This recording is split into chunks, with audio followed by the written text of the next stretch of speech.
So here we go. Quiz number 1. So there is this lady called Mila or Mila or Mila, who is assigned to write a paper on the diversity of life. In one section of her paper, she described the differences between individuals of the same species within a population. What type of diversity is she referring to? Please select the best answer. What type of diversity is she referring to? Is she referring to biodiversity? Is she referring to ecosystem diversity? Is she referring to species diversity? Or is she referring to genetic diversity? There's somebody who said she's referring to A. While we are on that, also look out for your chat box. There's evaluation in the chat box. You are kindly requested to complete the online student evaluation form. The link which is above on your link. So do so at the end of the session. It won't take you more than 3 minutes tops. You will be done. But back to our question. There is somebody who said A. Okay, another person said A. Do we have the third one? That person who wanna also? Is it A? Is it B? Is it C? Is it D? Let's go for it. Indeed, it is A. So well done. So it's actually A. She's in this session. She's describing the individual of the same species within a population. She is looking at the genetic diversity, which is also one of the most significant aspect of a project or of a research which people look up to or look for, because it gives the variation in terms of population wise, and it gives the outline of a population and the outline of the diversity and the outline of the community in terms of the population structure, as to how those genes and genetic characteristics within the population of an organism is made of. Okay, number 2. So this is just a recap of what you already know that we talked about. So please, when you are studying, refer back to your phylogenetic tree. I just highlighted the specific or the importance, but we still remember that you need to explain the purpose of phylogenetic tree. When you are studying, you need to make sure when you are studying, you need to know what phylogenetic tree is. What is it that they are talking about, and the evolutionary history and relationship of an organism or of a group of organisms is called phylogeny. The difference between phylogeny and phylogenetic tree. So you need to watch out for that, and also remember that phylogeny describes the relationship of one organism to others, such as which organism it is thought to have evolved from, where did it evolve from, which species is most closely related to, and so forth. And phylogenetic relationship also provide information on shared ancestry, but not necessarily how organisms are similar or different, but it just show if they share the same ancestor or not, but their similarities or their adaptations, not much of that. Those is shown on the concept of evolution, but that's what phylogenetic relationship show. So here is the differences between the unrooted phylogenetic tree. You don't need to worry about the unrooted one, but this one, the rooted phylogenetic tree, we remember when we talk about the bacteria, archaea, and eukarya, and this shows the relationship where the bacteria originated from, and how they branch to archaea, and how the eukarya also went. And this tree here, it shows you also where the phyla are from, or how they are differentiated to. You can see here on this side of the bacteria, the things like Spirochaetes, cyanobacteria, Bacteroidetes, and Cytophaga. And here on the side of eukarya, that's when you find the plants, the animals, and the ciliates, flagellates, and also the ciliates and the flagellates. And here we once talked also on previous sessions where we talk about the halophytes and so forth. So this phylogenetic tree shows the relationships of this relationship to the three domains of life, which are bacteria, archaea, and eukarya. So it's very significant to know what your lecturer is talking about on when you study your notes. So when you see concept, you don't just need to just delve into and dive in and see that you are studying. Sometimes you need to know what is it that they're talking about. So you need to know that these bacteria, archaea, and eukarya are the domains of life. But the rooted trees attempts to identify when various species divergent from the common ancestor, while the unrooted one, it does not. But you don't need to worry about the having to know the differences between rooted and unrooted. But one way or the other, you might find that your examiner might say which the rooted structure of tree where it shows the similarities or the common ancestry. You need to know that they're talking about the phylogenetic tree. So scientists use a tool called phylogenetic tree. Why? This begs to this question, onto the main purpose, to say you're gonna need to know why. What is the purpose of phylogenetic tree? So in every topic, you remember in your notes, I've always seen this to say, in every time when you get your notes, go and do the unit outline, the purpose of the unit. What is it that you need to know before you read the contents of the whole entire chapter or the whole entire unit? And then when you check the unit outline, immediately go to the summary. So those two pages or two slides, or however your or two paragraphs, or however, mostly they will be in a form of paragraphs. They will tell you, they can give you a direction where you can even, you might think, you might actually, because it's not the in an actual fact, you don't, okay, I'm not gonna say this, but it will give you the actual direction as to why. So you need to know from the get-go, or explain why, what is the purpose of phylogenetic tree. So which is a tool to show the evolutionary pathway and connection among organisms. And this tree is used to reflect evolutionary relationships among organisms or groups of organisms. And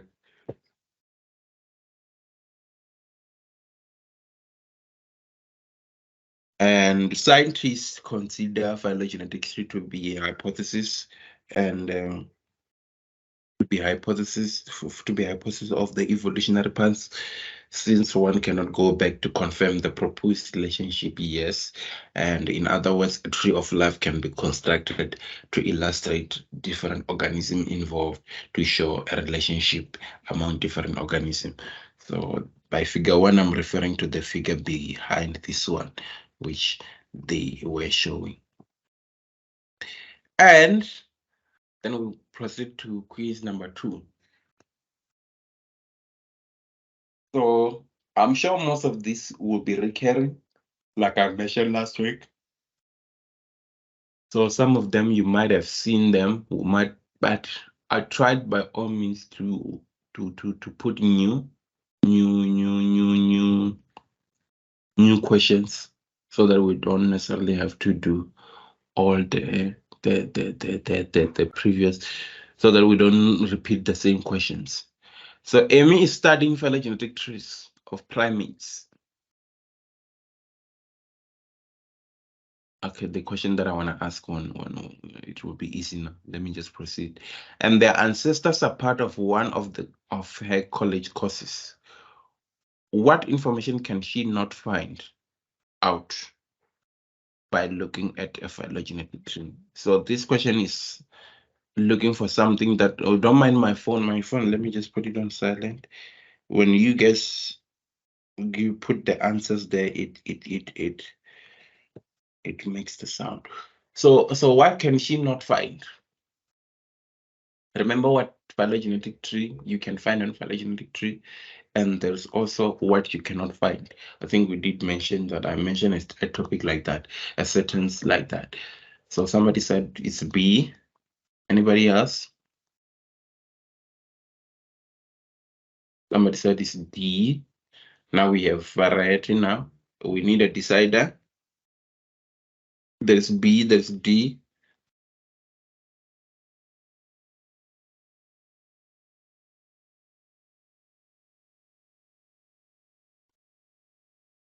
Oh Lord, we have A and A. So we have, all right. Let me just put out the verdict. The verdict. Another one said D. So we got 3 A's, 2 D, and 1 B, and we have the winner, and the winner is B actually. So B is the correct answer. So what chimpanzees have in common with organisms? I think just mentioned, not here.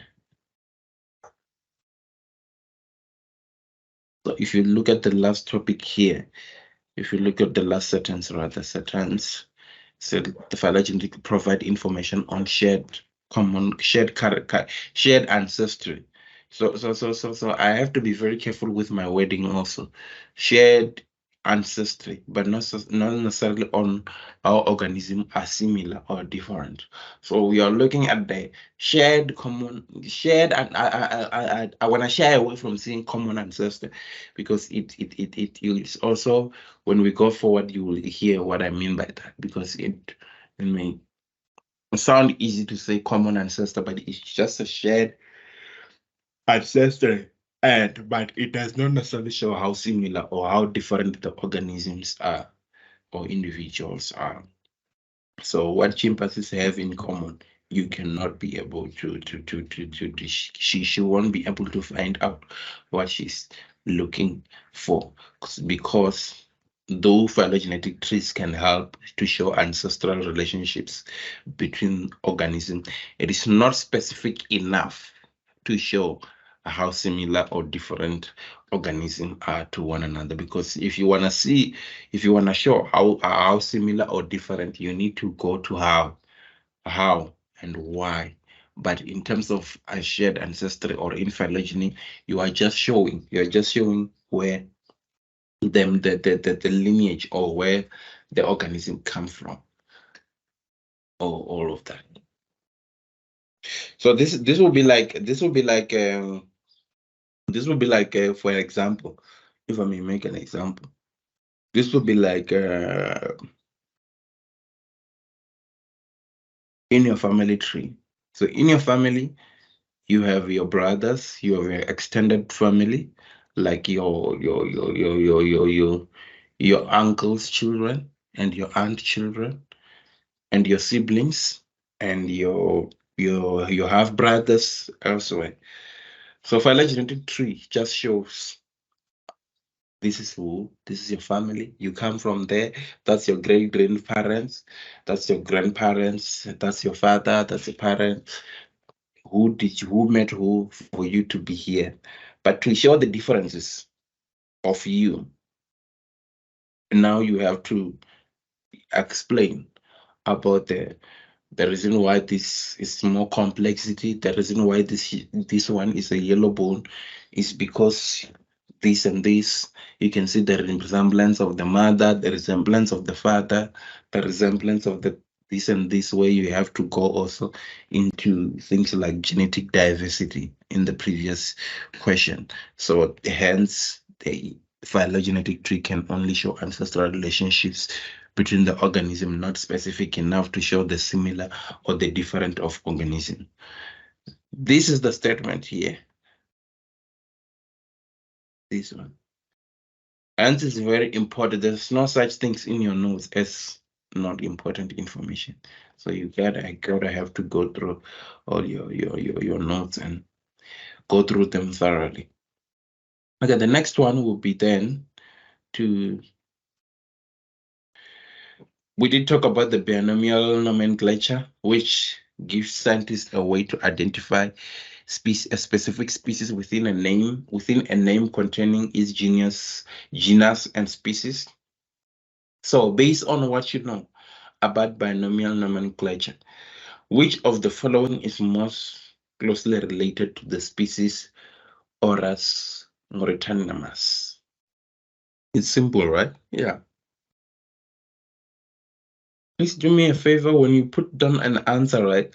Just say 3B, 3B, so that I can see that you're still referring to the next one that we're in. But yeah, it's easy. This one, it's B. Well done, guys. Congratulations. So this species share the same genus, which is Arus. Osas, rather. Osas. Osas. As the example species given, both organisms are therefore the same genus and therefore share the same family, order, class, phylum, and kingdom and domain. You need to go through all of that and remember. But well done, guys. Then when we're gonna go to the fourth one, so Allison, gentlemen will know, those who follow football, there is a Liverpool goalkeeper that I don't like called Alisson Becker, but he's not the one here. So Alisson is working on finding a new treatment for Parkinson's disease, which causes the bodies to shake and make it difficult for those who suffer from it to walk and stay balanced. Therefore, Allison is studying the human brain and nervous system as part of her research. What branch of biology does Allison most likely work in? Somebody said 4. Somebody rather said C. And somebody also said C. Oh, we've got C. Everybody's saying it's C. So he's working on neurobiology. And yes, you're correct. Neurobiology studied the biology of nervous system, and the disease is a nervous system disorder. Therefore, it's making very likely that Allison is studying about the neurobiology. Then we're gonna proceed to a topic that I still need to come back to in the next session. I will relatively come back to, because this one I can see that it has a potential to dribble even. Yeah, it has a potential to dribble, because it's still very complicated. It's easy, but it's still very complicated when you are trying to think. So we struggle to differentiate between to understand the differences between inductive reasoning and deductive reasoning. Maybe if I can go back here, right? So in your notes here, there are those there's a portion where they are describing botany, zoology, microbiologist, biochemistry, all those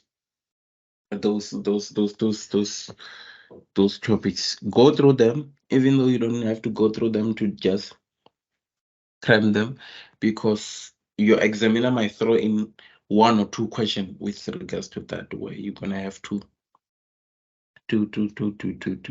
describe and have the knowledge of what a zoologist does, what a botanist does, what does a neurobiology does, what does a paleontology does.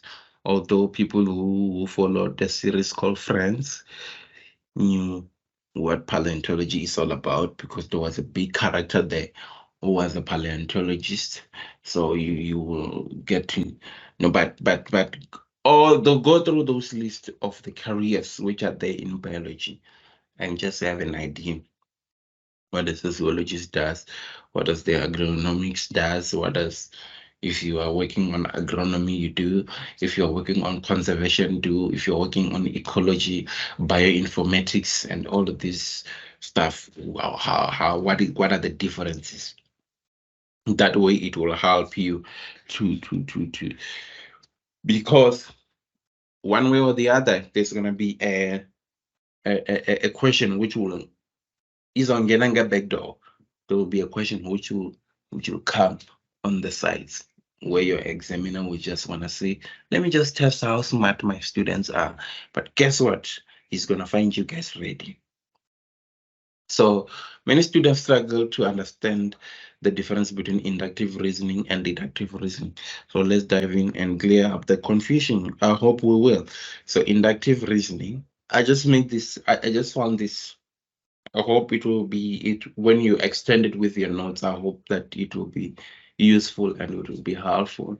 So inductive reasoning starts with an individual pieces of information and it looks at the trends in the information and makes informed guess based on those trends. So results may be incorrect. You know, the things that are trending by that it's a broken radio. By the time it arrives to us, it says there's already been lots of additional informations. So people will be like, yeah. So the results may be incorrect. Those one of the so for example, let's say I'm sure I'm reminding you and of what you're gonna cook today, hopefully. Last week your best friend discovered a new restaurant that he really loves, but they should change here to he to she. She really loves, and he's eaten there 5 times already. And in describing the restaurants to you, he says everything in the menu is delicious. This is an example of inductive reasoning. Why? Because we know that he hasn't tested everything on that menu, but he's just like, those people who just like everything there. It's delicious. Is it cheap? Everything there is delicious. Can we afford it? Everything there is delicious. Friend, let's go. Yeah. Then your friend has eaten 5 dishes at the restaurant. That's 5 individual pieces of information. They were all delicious. That's definitely a trend. It could be wrong. It could be somebody else could come and say, yeah, but that's her inductive reasoning. So based on his experience so far, he made an informed guess that everything else on the menu is delicious. But his guess may be incorrect. But he had assumed that everything else is perfect. Then let's go to the deductive reasoning. So deductive reasoning starts with a broad declaration, like a principle, like a law. You know what I'm saying? It applies this generalization to make a decision about a specific case, and the results here on the deductive reasoning are absolutely correct or definitely correct. So the example here will be driving on icy roads is dangerous. Roads are icy today, therefore driving will be very dangerous. This is an example of a deductive reasoning. So therefore they will begin with two declaration about driving in icy condition and today's weather. So the first one is that driving on icy, or let's just say or when it's raining, driving on icy, because this was derived on a book which was written overseas. But let's just say driving on icy conditions will result in a dangerous driving. and today's weather is raining or it's icy. So we drive a prediction about there's a drive about prediction about driving today based on this statement, and the conclusion is definitely correct. I, however, had made two examples, but I only get one, but we're definitely gonna go back to this one. Police recently investigated a home burglary. DNA evidence at the crime scene allowed them to narrow the list of suspects to two brothers. After confirming the first brother was out of the country at the time of the burglary took place, police arrested the second brother. What kind of reasoning did they use? And just for fun here, let's also explain. Sorry about that. Somebody says it's inductive. Anybody else? Maybe if you can just put also an explanations. Why?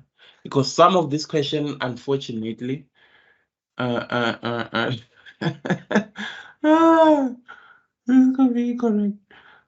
Some of these questions is not going to be just true or false. It might be true or false, and explain why. Remember, the genetic aspect. These people have the DNA. These people have taken the DNA. So they work. I'm checking your. So okay. Another one said, "Do we have the third one? Any third one?" So far, people are saying it's inductive. So let's go back to these two examples. So it's not. So here, they are saying this friend has tested only 5. Right? We know that the menu consists of there are more than, it consists of more than 5. That's obviously. So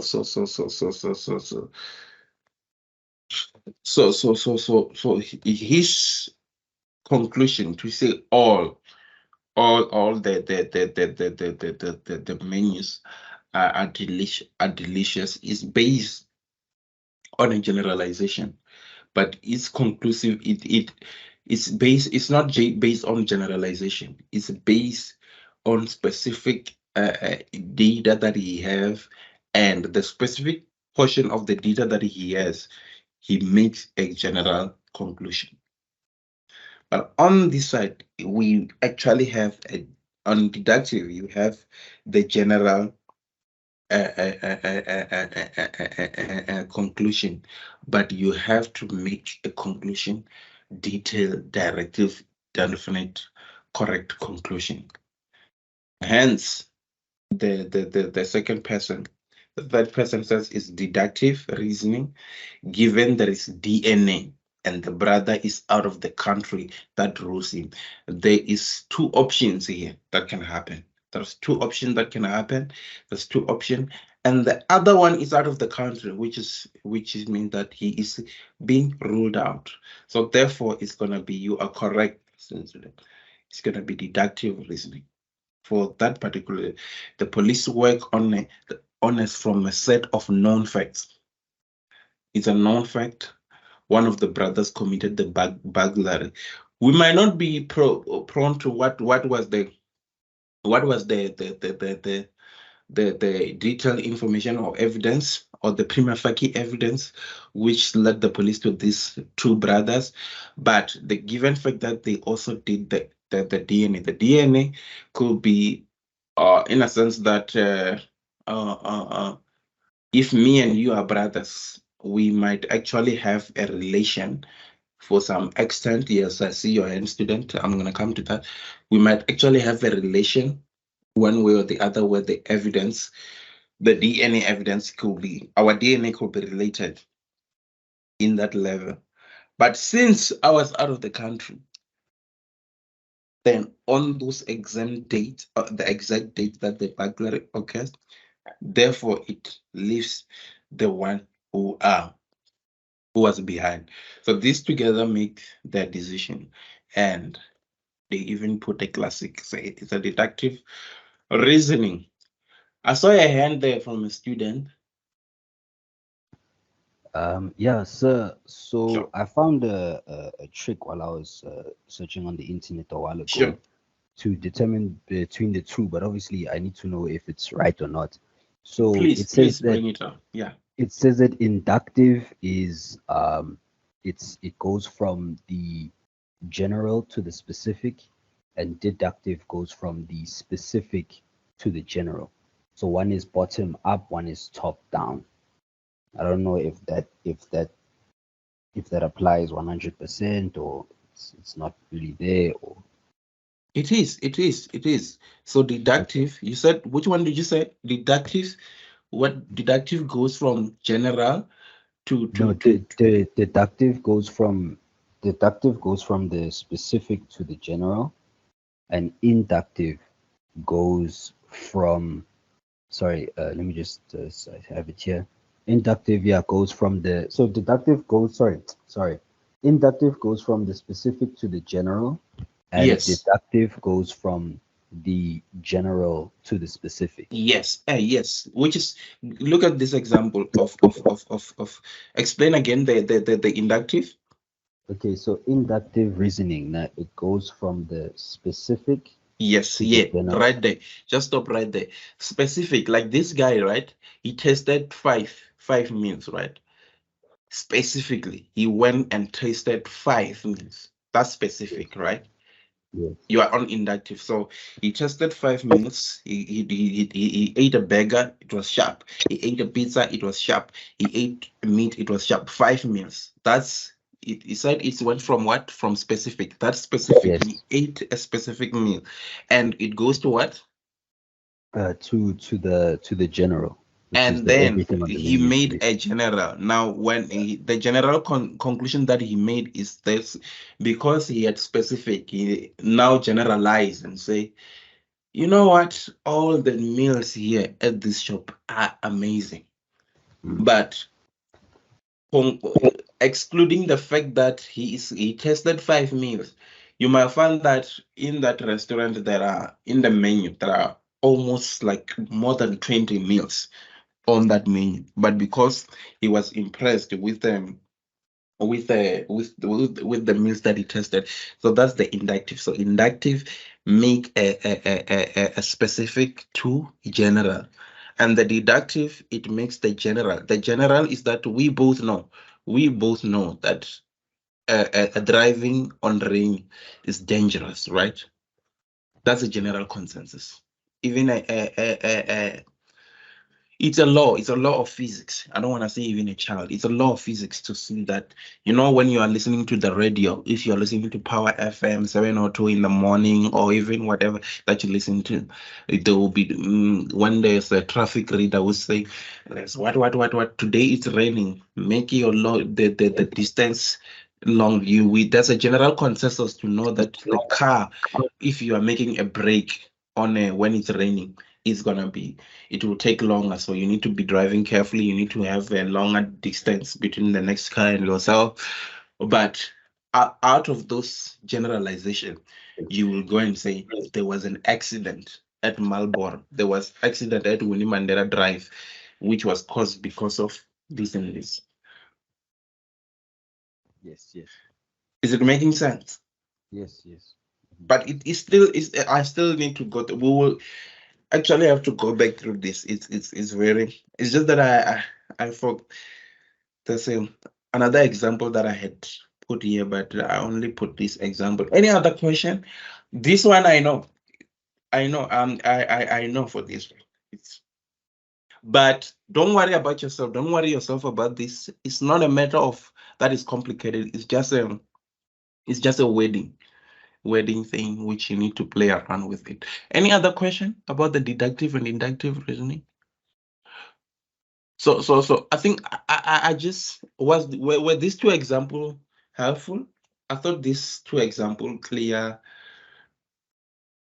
things a bit.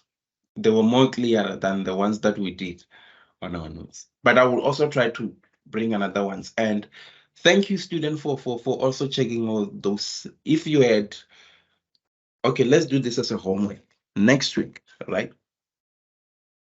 Try. You can try to come with the question about inductive and deductive reasoning. It might be a multiple choice question. It might be a one word or a straight or a visual question. We will give you an opportunity to share also those questions. Is it fine?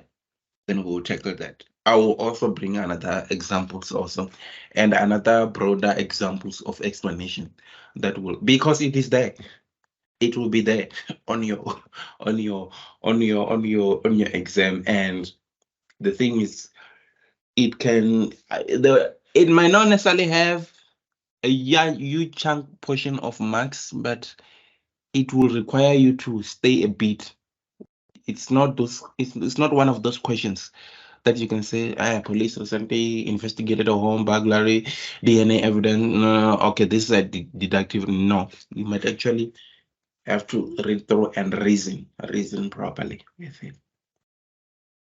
All right, can we proceed? Okay. Then what is suggested and a testable explanation for an event call?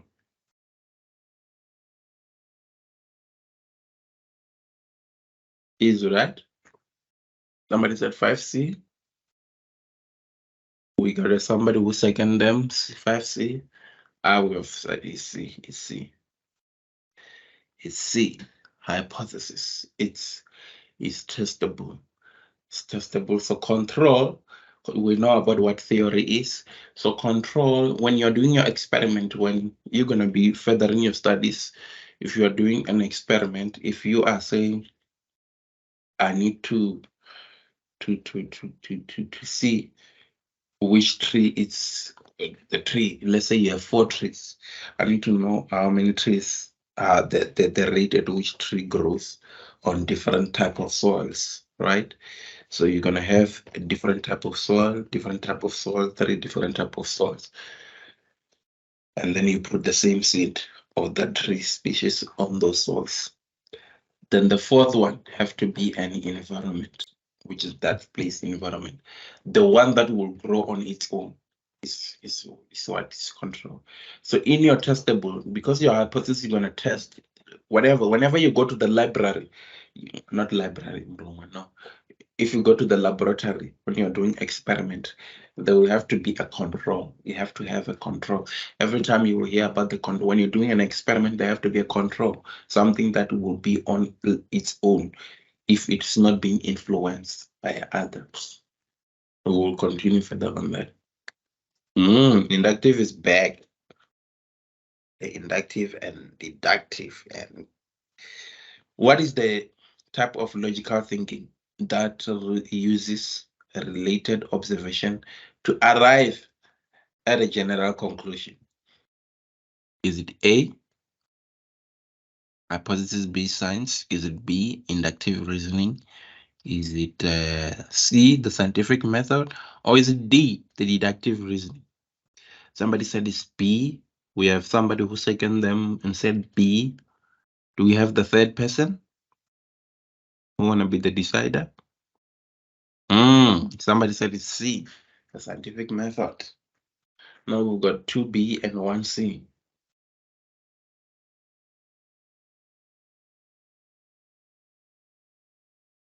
Another one. So the answer is actually B. You are right. So the inductive reasoning takes specific data and uses it to draw a conclusion about general idea. All right. Let's go. And an example of how applied science has direct effect on our daily lives is the presence of vaccines. vaccinated, that contribute to individual and societal health by preventing diseases such as polio, measles, tetanus, and even influenza, and even COVID. Is it true or false? Someone said yes, it's true. Anybody else? We got a consensus. So people said it's actually true. So it's true because the applied science has indeed had a direct and significant impact in our daily life through the development and widespread of the use of vaccines. And vaccines has played a crucial role in preventing and controlling these diseases and improving individuals in health society and reducing the mortality rather rates associated with these diseases. And there have been this general vaccination for diseases such as polio, measles, tetanus, and the influenza, which has largely been controlled or eliminated in many parts of the world due to vaccination programs, which showcasing the practical application of scientists and research everywhere in our lives. So vaccines do have the true trend of eliminating diseases in different parts of the world. Then when we move on, there's then determine whether each of the following statement is a scientific hypothesis. Which statement is that? The statement is that air pollution from automobile exhaust can trigger symptoms in people with asthma. Is this statement a hypothesis? Is this statement a scientific hypothesis? Choose from the statements below. Somebody says A. I think here we're going to have to discuss also. It's going to be a discussion. Somebody says B. Another person says also. You gave two answers. That somebody also said D. That's not fair. You can't give two answers. Can't bet on two horses. You bet on one. All right, then it's D. Anybody else? Oh, we've got another one who says it's D. So congratulations, guys. You are doing very well. I think you guys you will do well in your exam. So it's actually D. Yes, this statement is testable and falsifiable. Why? Because then let me do this. Is testable. This statement is testable and is falsifiable. This could be tested with the number of different kind of observations you can observe, and also with experiments rather. And it is possible to gather evidence that indicates that air pollution is not linked with asthma. And also, why is this the correct answer? Because a scientific hypothesis is testable and falsifiable statement about the relationship between the variables. So in this case, the statement air pollution from an automobile exhaust can trigger symptoms in people with asthma is testable because it can be investigated through empirical research. Scientists can design experiment and observational studies to examine the impacts of the automobile exhaust on people with asthma and collect data to support and or refuse the hypothesis. Additionally, the hypothesis is also falsifiable, meaning that it can be proven false if the evidence contradicts the claim, because there are those claims that seem so obvious, like to say,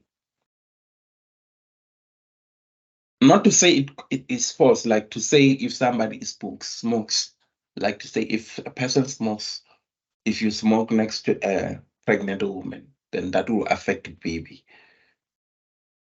No, but although a lot of people won't volunteer, a lot of women will not volunteer to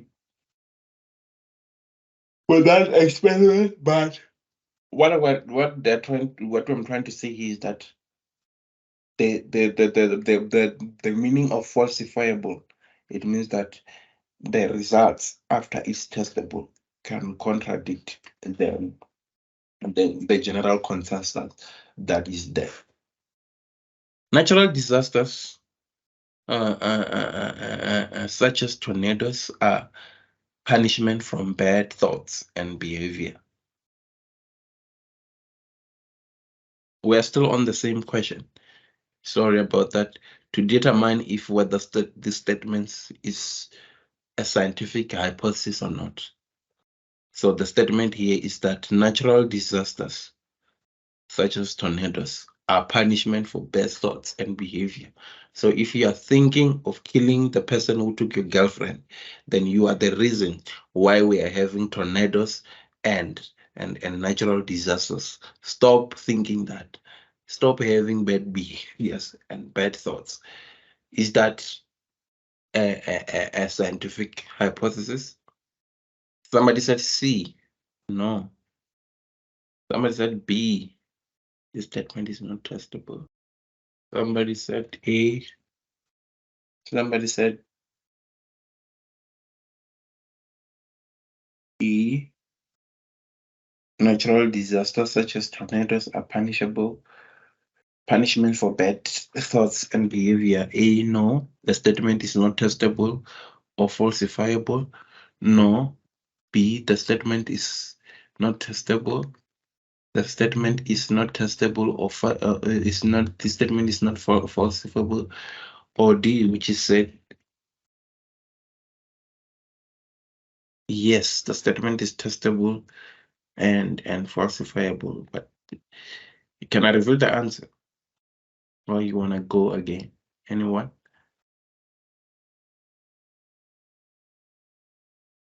So we did. There wasn't. Somebody said D.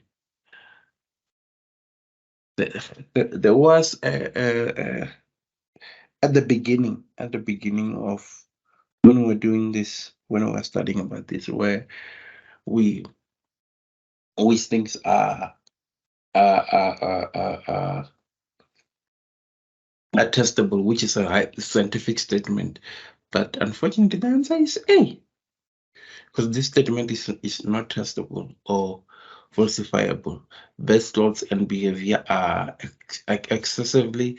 Please remove your religion from this, and I am not by any means bashing nobody's religion, and I am in no means disputing that with extended to our belief, we believe to something, and we do have our belief. We do agree with those ones, but this is just a. Please bear with us. This is just a matter of just extending what is it, which is a scientific statement. So some words here may sound like they are offensive to your language, not to your language, to your religion, or to what you believe on. So bare thoughts and behavior are excessively vague and subjective variables that will be impossible to measure or to agree upon in a reliable way. So it's like if you go to court and you said, I am, I am, I am. I'm trying to think of an example that I can think where you know that somebody said, I wish bad things could happen, and you just gonna say this person hates me, and the judge will be like, what do you mean they hate you? Oh, this person, I think bad about me. So there's no reliable way to measure, to agree on the what's a bad behavior or bad thought or a wicked place that was not punished by a natural disaster, but some will question whether the people in a place were really wicked or not, and others will continue to predict that natural disaster was bound to strike that place at some point. So there's no reason to suspect that people's immoral behavior affects the weather unless you bring up there in intervention for supernatural being, making the idea to you being hard to test, because it's like somebody said, I'm the one who prayed. I prayed so that it rained. I prayed. God spoke to me and said, I shall go and plow some seed in a certain farm. Therefore, I prayed that it will rain in November. Some people will be like, yeah, but it rained because of what. So you cannot test that. You cannot test that. You cannot test that person to say, or somebody could just come and say, it's not gonna rain. It's not gonna rain because South African people are very bad. They are very bad behavior. They are not good people and all that. You cannot really test that. And then again, you cannot falsify. It's not falsifiable if you cannot test that and you can prove that. So it's just a statement on its own in that regard. Am I making sense? Is there a question on that one? No? Thank you. Somebody said this makes sense. Then we're gonna go to the nice one, nice part. This is about carbon has an atomic number of 6 and two stable isotopes with mass numbers of 12 and 13 respectively. Its atomic mass is 12.11. Then you can see here on this one, let me just do this.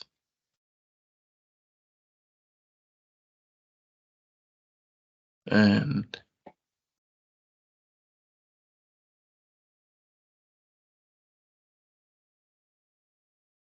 it's carbon and it's a chemical symbol.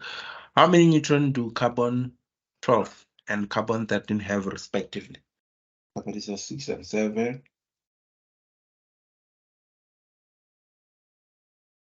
So carbon 12 is 6 and 13 is 7. Do we have the last one, last person? You're right, congratulations. So actually carbon has 6 neurons and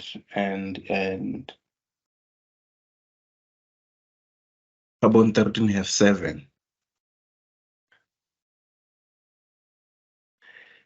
The number 10, there's a guy called Jimmy. So Jimmy is assigned a project where she must create a model of an atom using a household project. And Jimmy is brainstorming ideas for each part of the atom. What is located in the nucleus of an atom that Jimmy must represent? One said A, and the other person said A. We got 3 which says A. Yes, it's actually A. It's protons and neutrons. The nucleus of an atom consists of positively charged protons and a neutral and neutrons that have no charge. So both of these particles have a mass number of roundly 1 into that way. Then how many neutrons do potassium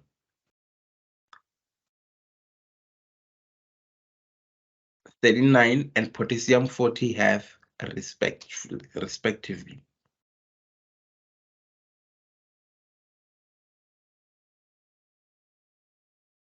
Don't be fooled by me highlighting the first one. It's just a typo. A, 39 has 20 neutrons and 40 has 21 neutrons. B, the one has 30 neutrons and 40 has potassium has 40 neutrons. C has 11 neutrons and potassium has 20 neutrons, and D has 30 neutrons and potassium has 17 neutrons. Somebody said 11.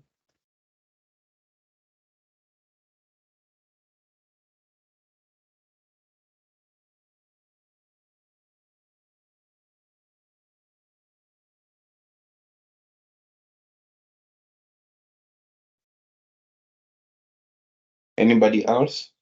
11.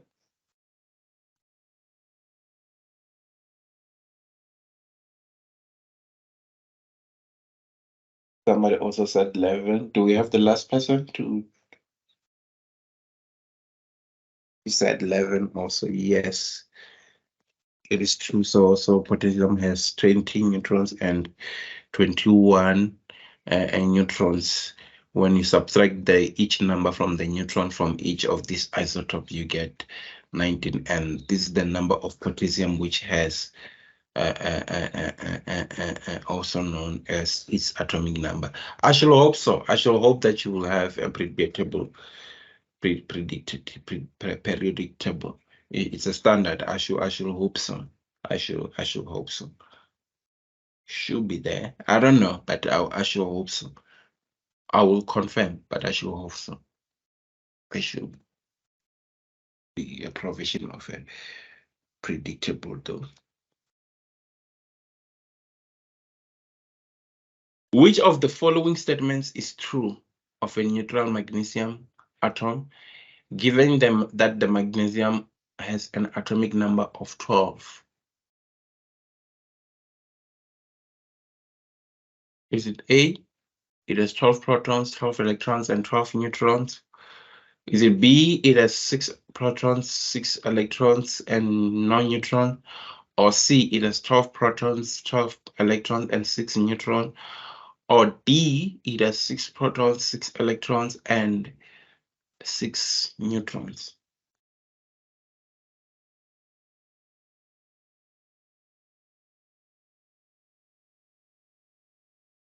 Someone said A, then they got seconded with A, and also yes to some people say A, which is correct, yes. So it has 12 protons, 12 electrons, and 12 neutrons, which is a correct answer because the atomic number tells you the number of protons, and if the atom is neutral, the number of protons, neutrons, and electrons will be the same. So you are very good, guys. I can tell that you are getting it. So let's go to the number 13. Given that the isotope of sodium has a mass number of 22, how many neutrons does it have?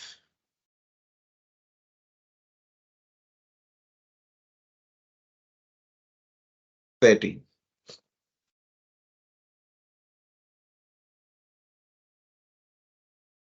Somebody said D. Somebody also said D. We have the third person. I'm actually seeing this, the similar people who are participating here on the chat box, guys. I hope all of us we are participating here. People are not watching Omnibus while they are muted. They are Omnibus of 70 land. But okay, it's somebody. Most of you said 11, and you are correct. Well done. It's D, because sodium has an atomic number of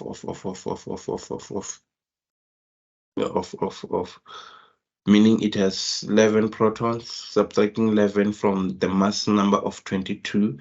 So each proton weighs 1, and you have 11. So congratulations. So this will be what you called a visual question. So if maybe let's say the student, your question was, will they provide the periodic table on the exam? If they don't provide the periodic table, obviously they will use some visual questions, what they will give you some visual questions for you to answer, so that you don't, if they didn't provide the the predictable. So this right here is figure 2. I think this is the second figure that we just provide, which is a Bohr diagram for hydrogen, helium, lithium, carbon, fluorine, neon, sodium, silicon, chlorine, and argon. So here on this one is the period 1, period 2, period 3, which is 3 and filling on the filling of the orbit.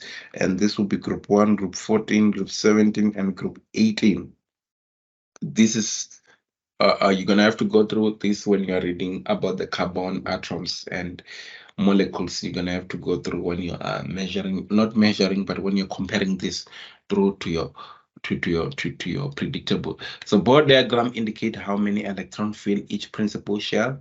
Group 18 elements, helium, neon, and argon are shown in the figure 2 here and have full outer or valence shell. A full valence shell is the most stable electron configuration. Elements in other groups have partially filled valence shells and gain or lose electrons to achieve a stable electron configuration. An atom may give, take, or share electrons with another atom to achieve a full valence shell. The most stable electron configuration, the electron configuration. Therefore, looking at this figure, how many electrons do elements in group 1 need to lose in order to achieve a stable electron configuration? And how many electrons do elements in group 14 and 17 needs to gain to achieve stable configuration?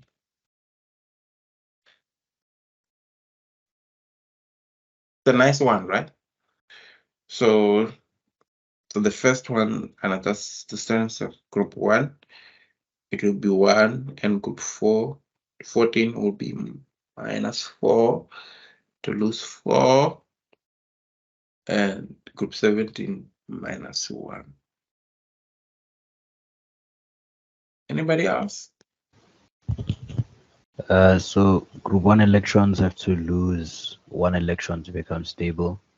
Group 14 have to, I think they have to gain 4 electrons. Group 17 have to gain 3, and group 18 are already stable. Mm-hmm. Yeah, what are they called? Inert. I think they're inert. Perfect. Group 17 has to gain what? How much? Have to gain? Have to lose or gain? You said? Oh no, sorry, I'm wrong. Group 17 has to gain 1. Group 17 gains 1 electron to become stable. Okay. And then group 18 is already stable. They're inert.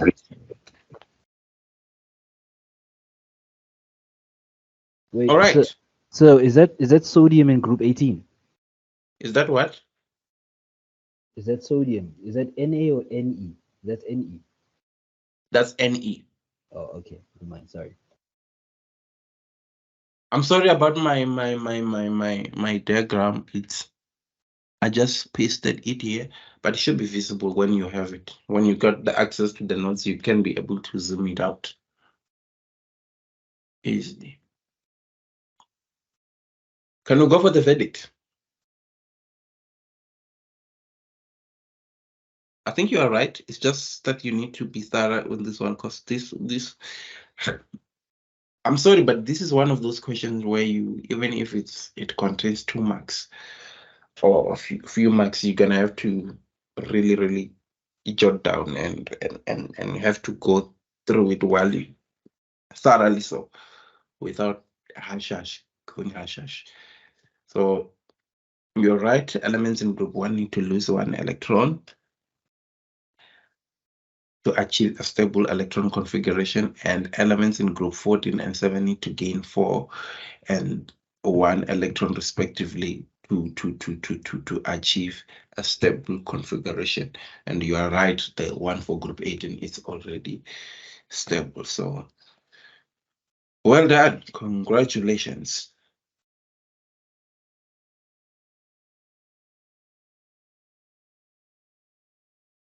So So at the nitty-gritties of this and the basic principle of this is that when you go back to your notes, you need to go back and check about the cost, about the most basic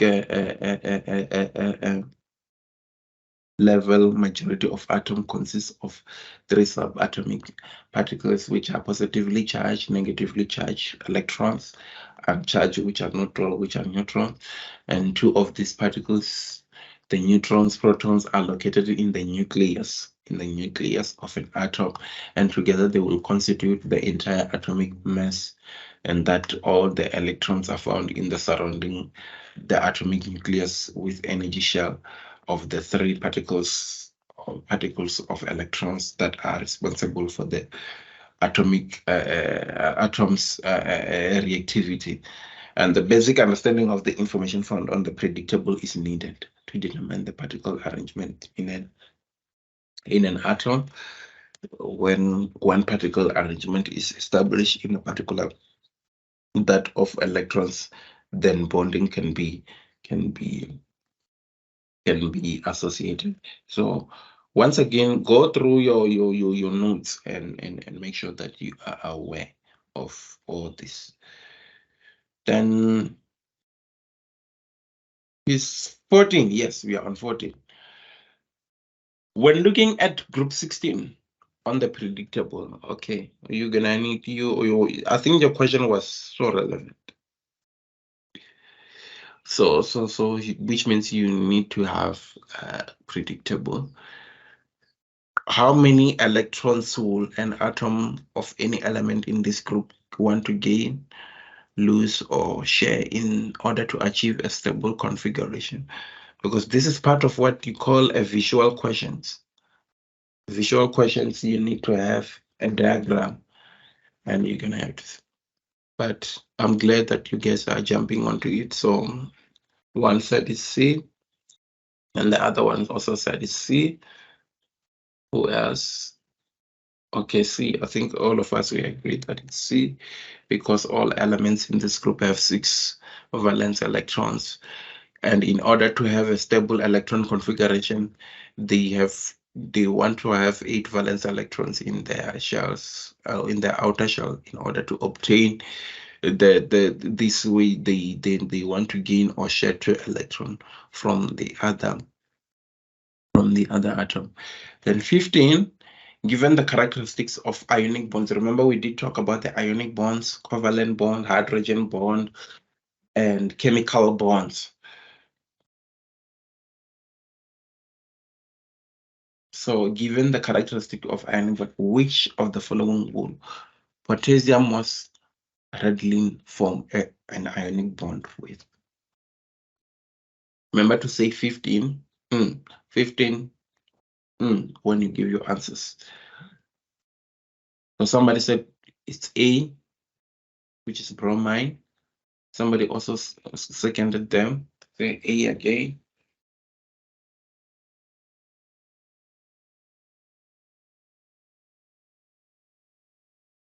All right, you are all correct. It's A, bromine, because bromine is in group 17 in the predictable.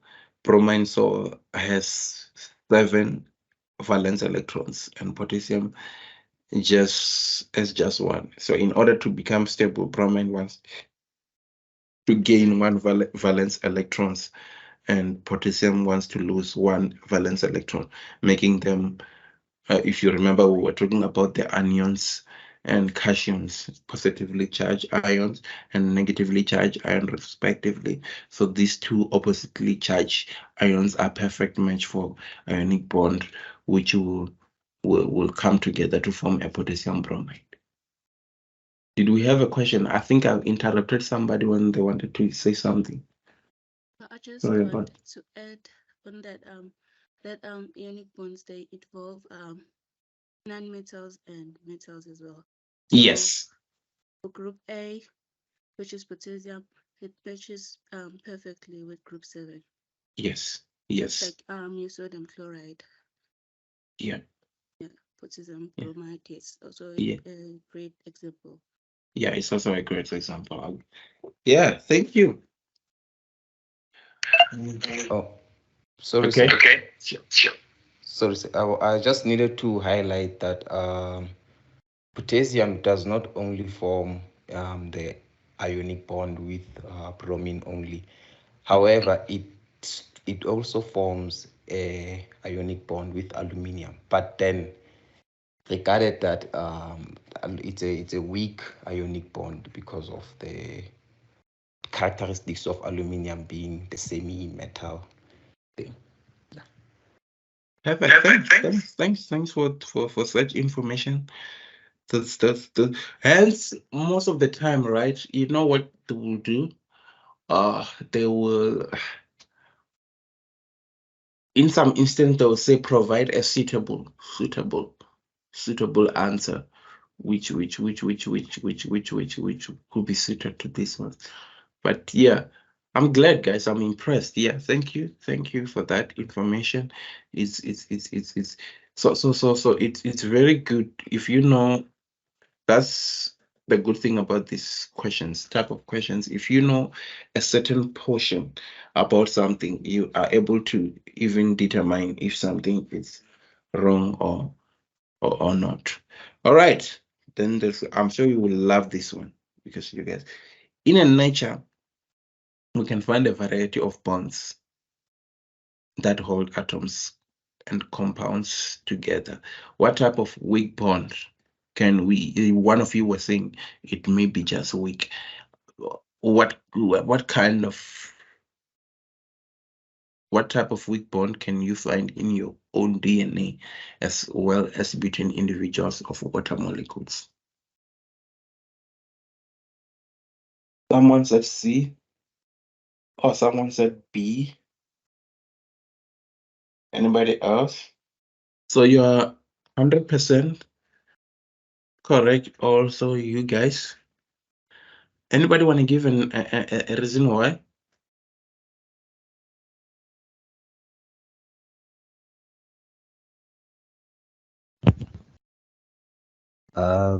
With it's a bit difficult to explain with DNA, but with regards to water, because water is polar, one side is more electronegative than the other, so it will attract the how do I say it? It will attract the electrons of Sorry. other molecule. So then what happens is when the electrons of another water molecule is attracted by another, it creates these hydrogen bonds, which are weak. But obviously, when you have a bunch of them together, it has some sort of strength. Perfect.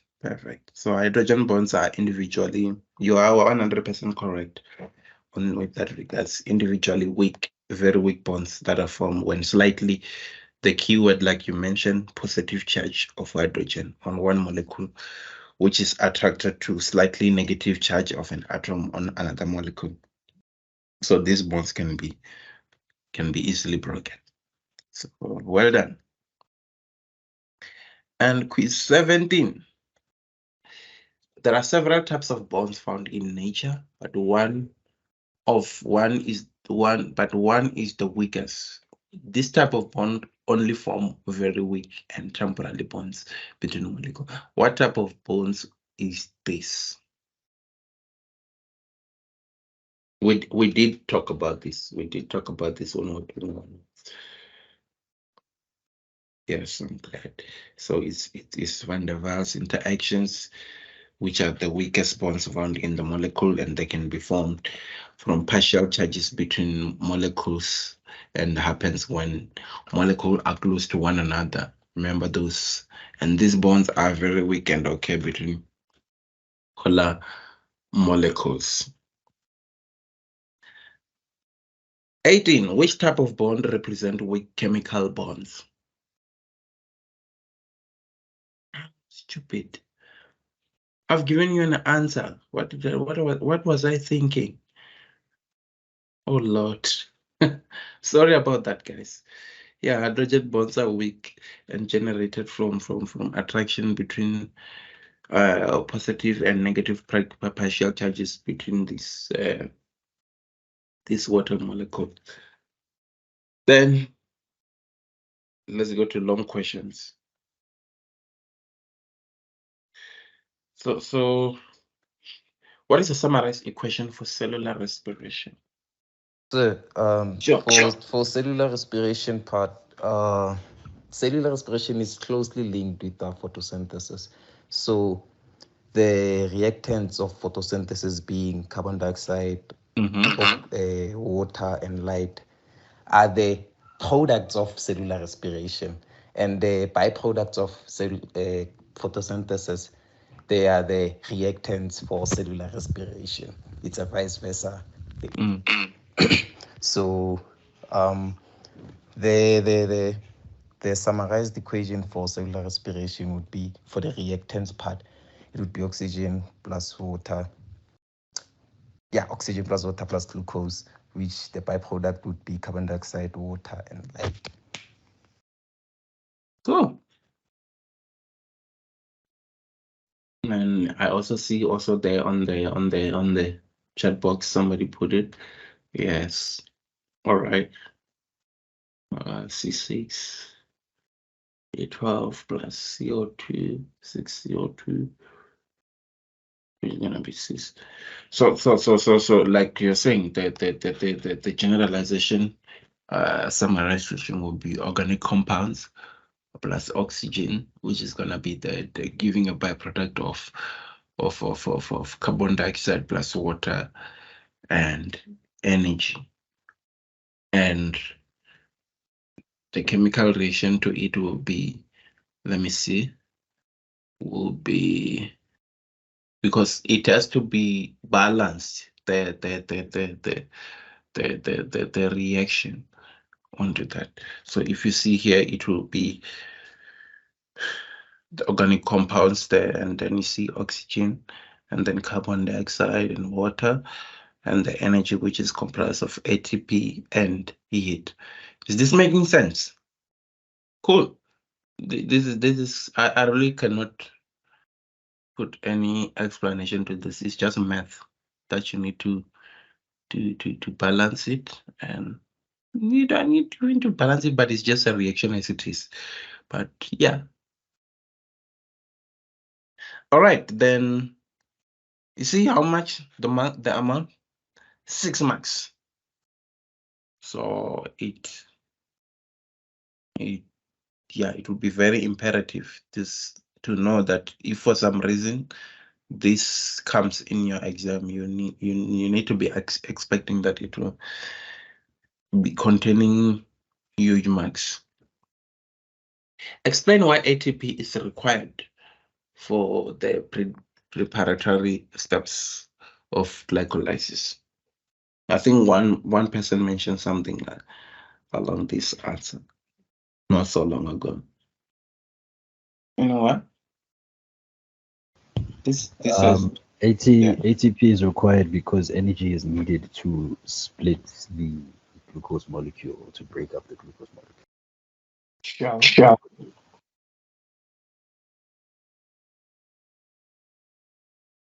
Anybody else?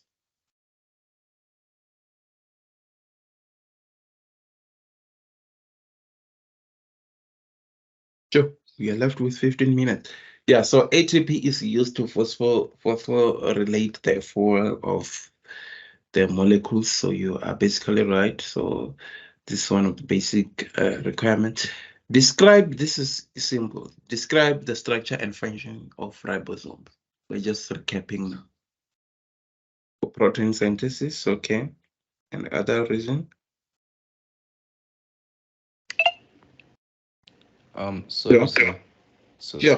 Before attempting to answering the question, when the question is like that, am I supposed to, how many descriptions am I like supposed to give? Like, because judging from the marks is 10 marks, and this is just a generic question, like describe the structure and function. So how many points should I actually write or give? Just try to give the minimum of 5, but as many as you can. 5, assuming that each point will be 2 marks, could be suffice, but as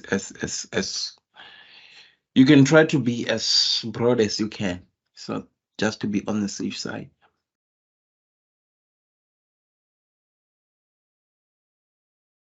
But let's say here for satisfaction sake, 5 should be 5. So that each point could be 2 marks. At least that's the general indication that most of the memorandum are guided with. But that's an important question to know which how much is enough when you are answering. Like for instance, let's say if a 4-mark question, how much should I be describing? So ribosomes will be made of 2 types of cells. You just have to, you just have to go to the structure of a ribosome and explain it as it is. And also those organelles which are there, if you just go to them and explain their functions, that could also serve you and also help you. Which are type of large and small subunits, and also the ribosomal units, which are made up of proteins and RNA molecules, which are called ribosomal RNA. And the ribosomal subunits are made of nucleus, and the subunits are there for transported via the nuclear and poured to the cytoplasm. The structure, what is happening in the ribosome, where approximately 2/3 of the mass of the ribosome is RNA, and also the ribosomes of eukaryote are slightly larger than those of prokaryotes. You have to be creative and go back to, when we're comparing the prokaryotes with the eukaryotes, the comparison between the plant cell and animal cell ribosome. Roma plays a role in the formation of polypeptides, and also that so you need to, if you give those description, but I think 5 points should be enough to push you there and to push you to get the maximum marks. And here's another one which says write a short note on the greenhouse effect. Anyway, you're starting to be too quiet now.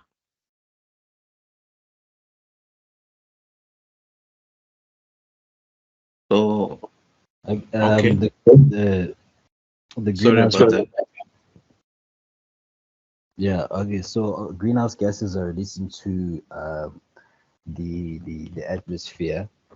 So when sunlight, when is it UV or infrared rays from sunlight, it is absorbed by these greenhouse gases.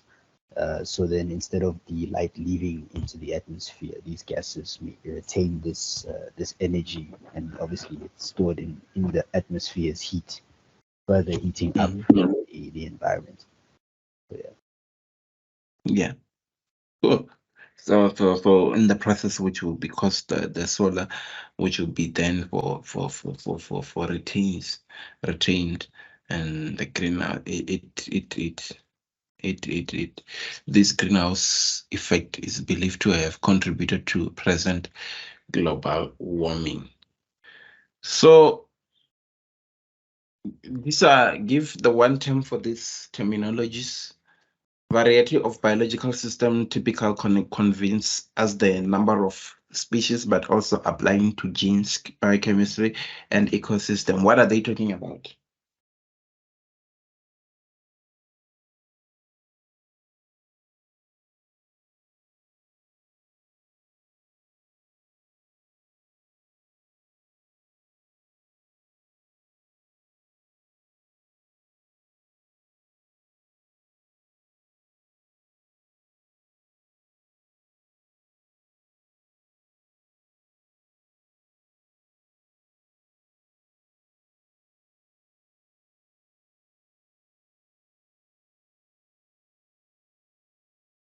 Anyone?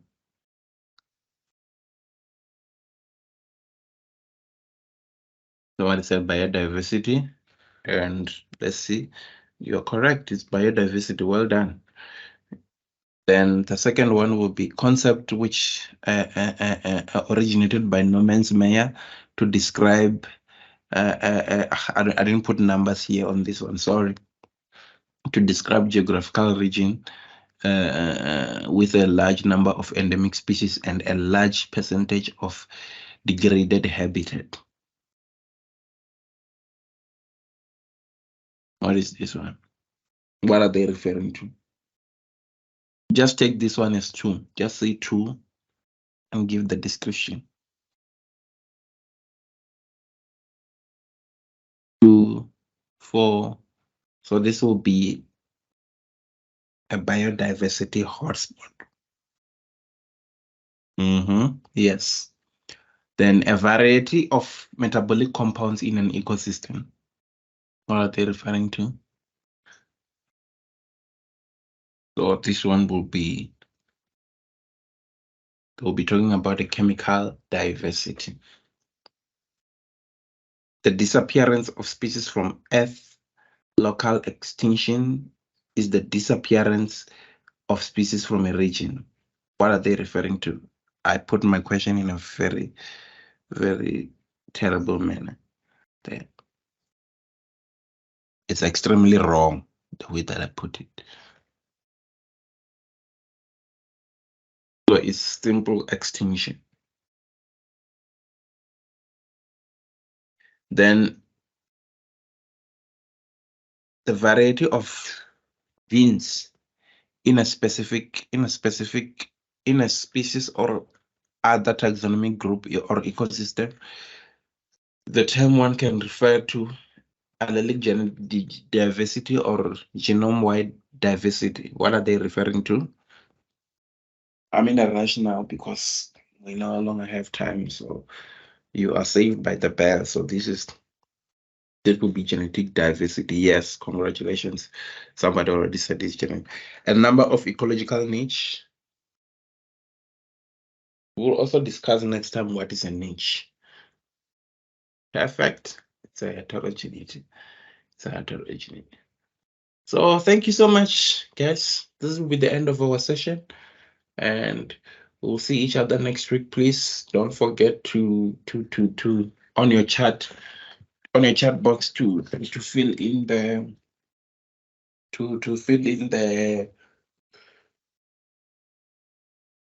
Mr. Maya also send the what is it called?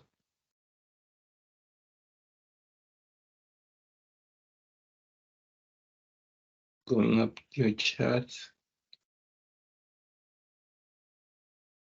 The evaluation, online evaluation form. Please go and fill that evaluation form and also put your student number there before you exit, just for attendance purposes, and go and fill that. Otherwise, thank you so much. We'll see each other next time, same time, same place. Those who are part of Blg 1502, we'll see each other in an hour's time. Thank you. Cheers.